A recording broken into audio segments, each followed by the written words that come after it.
Bienvenue dans Poker Builder. Aujourd'hui, on parle d'une situation qui revient à chaque tour de table et que la plupart des joueurs jouent mal. La bataille blinde contre blinde. C'est-à-dire quand tout le monde s'est couché et qu'il ne reste que la petite blinde contre la grosse blinde. Bien joué, cette guerre te fait gagner des jetons discrets mais réguliers. 1. Le contexte, un duel imposé. Le scénario est simple, c'est le pré-flop, tout le monde a passé et l'action arrive à la petite blinde. Il ne reste que deux joueurs, la petite blinde et la grosse blinde. Un duel, une confrontation en tête-à-tête forcée. Ce qui rend ce spot particulier, c'est que les deux joueurs ont déjà de l'argent investi dans le pot, les blindes, et que personne n'a montré de force. Autrement dit, les deux mains sont probablement faibles ou moyennes. C'est une bataille de mains ordinaires, pas de monstres. 2. Le rôle clé de la position. Rappelle-toi une règle fondamentale du poker. La position, c'est le pouvoir. Or, dans ce duel, il y a une subtilité importante. Pré-flop, la petite blinde parle en premier. Mais une fois le flop arrivé, c'est l'inverse. C'est la petite blinde qui parle en premier à chaque tour. Donc elle est hors de position pour tout le reste du coup. La grosse blinde, elle, agit en dernier après le flop. Elle a l'avantage de l'information. Conséquence, la grosse blinde est en position pour tout le coup post-flop.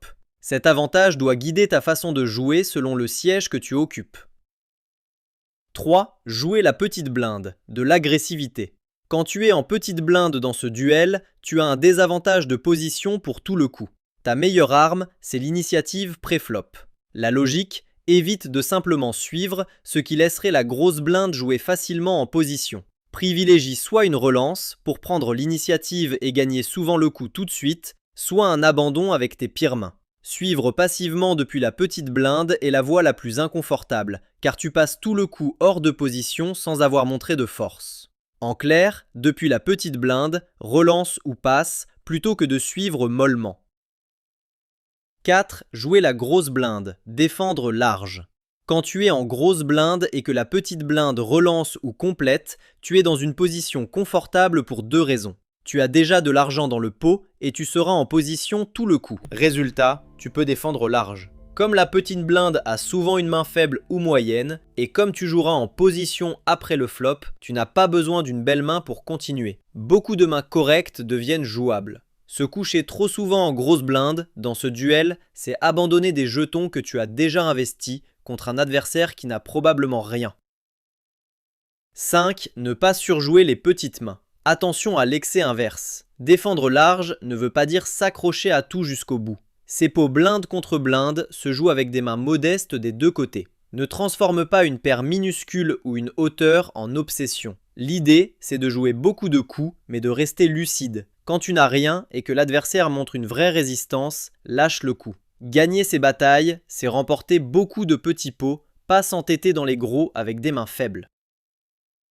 Exemple concret. Tout le monde s'est couché. Tu es en grosse blinde. La petite blinde, un joueur ordinaire, se contente de compléter sans relancer. Tu as une main quelconque, disons dame 8. Ici, tu ne te couches pas. Tu as déjà une blinde investie, la petite blinde a montré de la faiblesse en se contentant de suivre et tu joueras en position tout le coup. Tu peux checker pour voir un flop gratuit ou même relancer pour prendre l'initiative. Ce genre de main, que tu jetterais ailleurs, se joue volontiers dans un duel de blindes.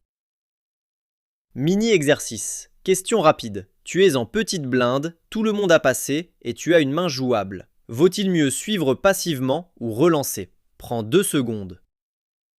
Réponse, relancer. Depuis la petite blinde, tu seras hors de position tout le coup. Donc suivre passivement te met en difficulté. Relancer prend l'initiative et te permet souvent de gagner le pot immédiatement, ce qui compense ton désavantage de position. Conclusion. La bataille blinde contre blinde, c'est un duel de mains ordinaire où la position décide tout. En petite blinde, hors de position, relance ou passe plutôt que de suivre. En grosse blinde, en position, défend large mais reste lucide. Ces petits pots gagnés régulièrement font une vraie différence sur le long terme.